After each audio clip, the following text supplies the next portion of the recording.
I got a chance to play Fortnite 6, 7, 8 months, 9 months ago ahead of when you guys headed out to see it for the cover story. So I played the game as it was getting kind of iterated on and moving forward. Did you guys like it as well, or am I crazy? I think we liked it a lot. I don't know exactly like what build you played or what was in place, but like the destructibility and the procedural generation, everything was all in place, and I thought it was really cool. I actually liked the demo that I got because it wasn't terribly structured. It was like, all right, here's the game, you're in, have at it. And it was like, you know, kind of running around, like figuring out like, what can I pick up? What can I throw? What do I break? I mean, I think I almost like immediately fell in a hole and I was like, there are no stairs to get out of this hole. So it had that kind of cool, I think that Minecraft kind of element of like, oh, okay, now I got to figure out how to like change the environment to get me out of here. It's kind of this, here's this world, you've got a stick. I mean, that element's a lot like Minecraft, but I think it's the right amount of that type of stuff, because if it went really in depth with the crafting and stuff like Minecraft,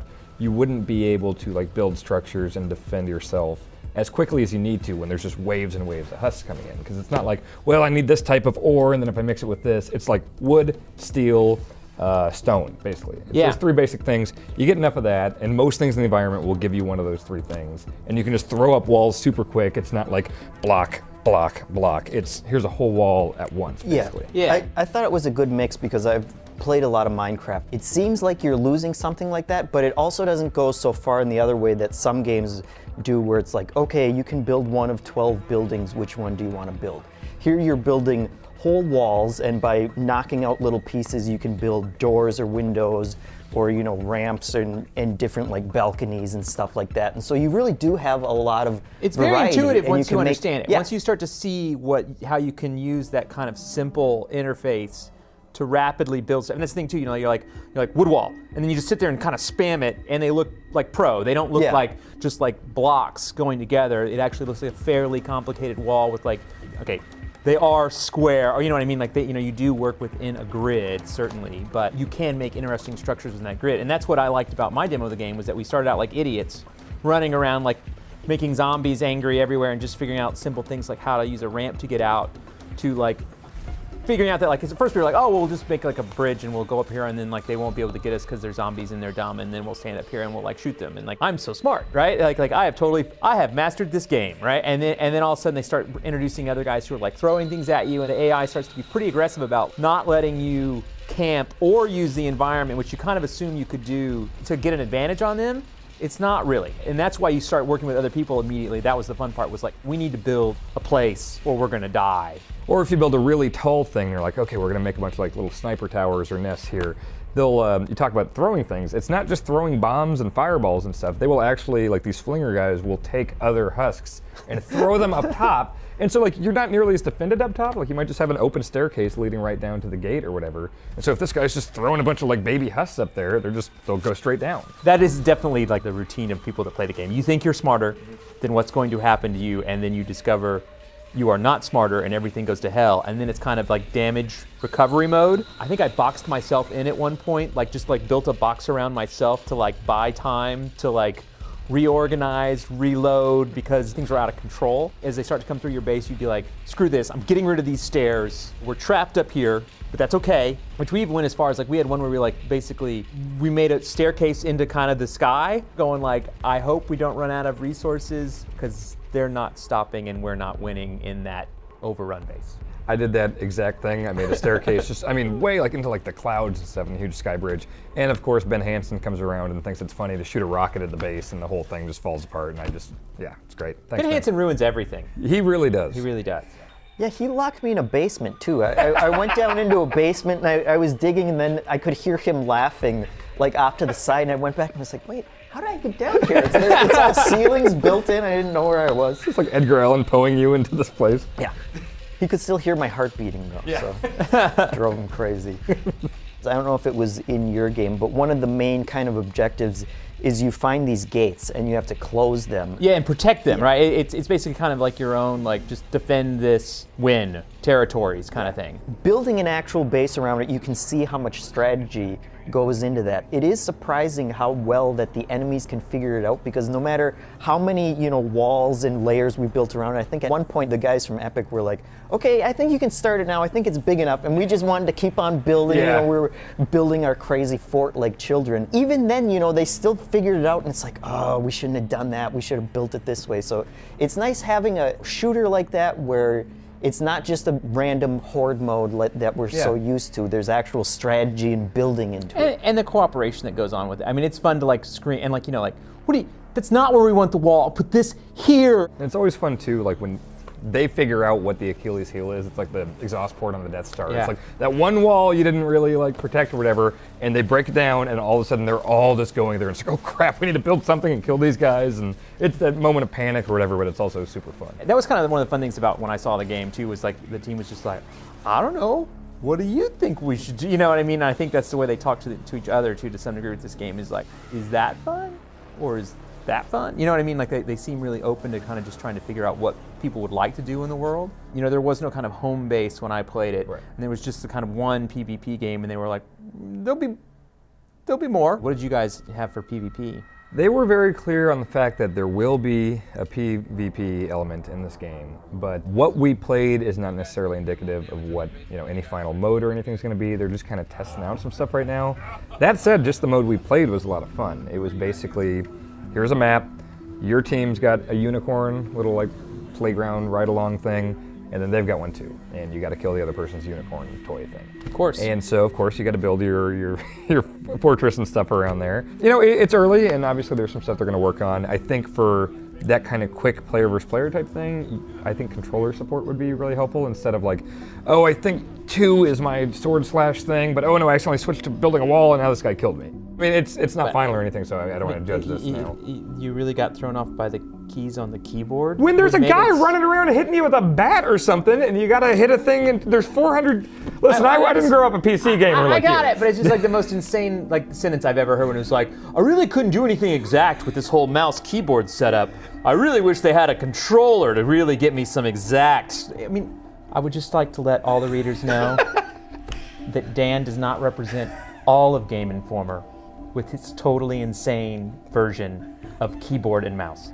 The thing that sticks out, besides the keyboard though, is that the evolution of the horde mode, this isn't just simple PvP. The building aspects are really built into the strategy, and you're more interested in like, okay, how are we gonna build this base to keep people out? And one of the funny things is that you build doors, but the enemy team can't open the doors. But if you actually open one, then you can run right in. So I always like sneaking up at night, there are husks everywhere, and there's lightning and everything, and you see one guy like flip open the door, and he runs right past you because he's not looking. You just run right in and start attacking the unicorn. So there was a lot of it's magical unicorn. No, it is really funny. In the version I played, it was a similar game, a little bit different, but I didn't play the like spank the unicorn that you guys did. It was funny because I would do that too. Like I'd be, I know what, I don't want to run across and like try to attack anymore. I'm just gonna like box myself in and then let them come try to get it. You know what I mean? It's like a defender, and it's funny to watch them because you can see them trying to break through the wall, and you're just sitting there going, yeah, just waiting. I'm just waiting for this wall to come down because I'm just going to unload on you with everything I've got the second that door. So it is fun to use those kind of things, or be like, oh, you're going to knock that wall down? What if I put another wall in? Or sometimes you'd end up screwing yourself, and you'd like build an outer wall, and then the ninja will come and double jump over it. And it's like, wait, how do I get in? We didn't build a door. Like they're attacking inside. Get them. I'm really interested also in seeing just what other multiplayer modes they come up with. And they were talking about even just like, capture the flag, which is such an old and usually boring mode, but once you get to build your own base and then like hide the flag in there, that sounds really cool. Yeah, that sounds really fun. Do they have any kind of overworld setup thing too? I mean, because one of my questions actually after playing the game, which was weird to me, that I was like, I really liked the campaign mode, I liked playing co-op, but I kind of had that to some degree. I wanted to just like have a mode where I could just go in there and kind of like just build junk and just kind of have something that I could always be messing around with. They said there's going to be a creative mode where you can just build whatever you want. But then you also have your home base, which isn't quite the same. They're still deciding whether that's going to be a 3D physical place that you go into. Right now it sounds more kind of like an XCOM base where you'll buy certain buildings and those will give you different buffs or whatever. But then you'll also have like your own fortress where you'll just have a map and you can just constantly build a bigger and bigger fortress that can then be pulled into different other game modes. So you can always just be building your, the fort of your dreams. And then there's also kind of an overworld map now in the campaign mode. But basically there's like a hex grid that is a town that has, kind of a fog of war, and you start in one place and you'll select that hex and that will take you into one of these smaller maps. Okay, and you'll complete the objective on it, and then that will make the fog of war retreat. You get like and three options. Yep, and then you choose like, okay, now we're gonna go to the suburbs and do this one, and you kind of make your way through the map towards a larger goal. Yeah, there's always this like gold tile, and when we saw it on the hex map, it just had like a gold star on it. But I mean, you could go any number of ways to get there. And a number of them are procedurally generated, so you can do every time you do it. Yep. It's and different. They get increasingly difficult too as you spread out. One of the things I bugged them about, which they weren't, really ready to answer. I know we're not, necessarily answering in this cover story, but like to me, it felt like the game was totally doable on console. Like there was nothing that I saw that like felt like it couldn't be on console at some point. They really plan on, updating it a lot. Yeah. But I mean, you can do that on the next gen consoles now. So Yeah, I certainly hope it would. Yeah, so it sounds like the way that they're going to make money off of this is, I mean, nothing's set in stone by any means, but they said they're looking at Riot and they're looking at Valve.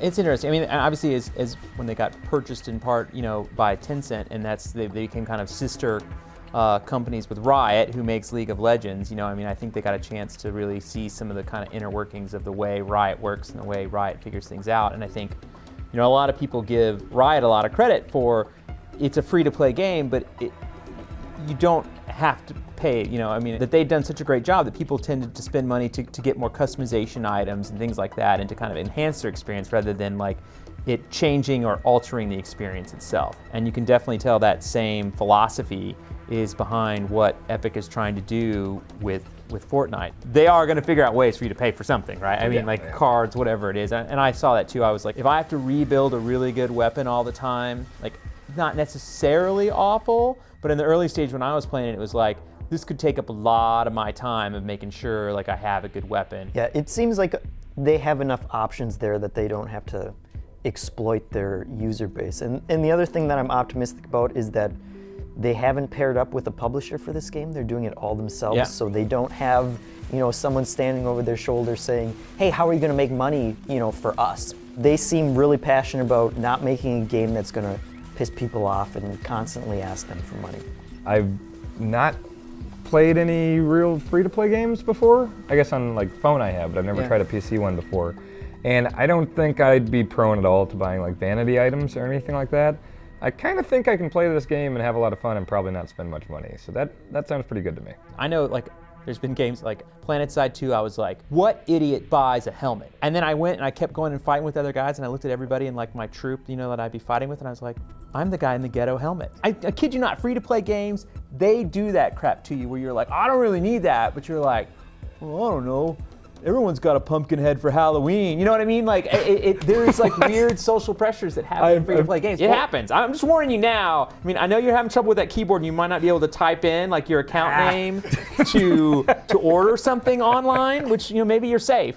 I just look forward to seeing what they offer first. Yeah, I don't think people should go in expecting Minecraft, because Minecraft is a game about creating stuff with some elements of danger and some action kind of. This is an action game with some elements of building. So yeah, don't expect like Minecraft. You're not going to recreate Westeros from Game of Thrones or anything, but it is genuinely fun to build fortresses. But I do think it does have that cooperative element that does come from like Minecraft and games that where you can like work together to like make and change the environment. It felt like a different kind of game. I mean, at least a game that I had not played before.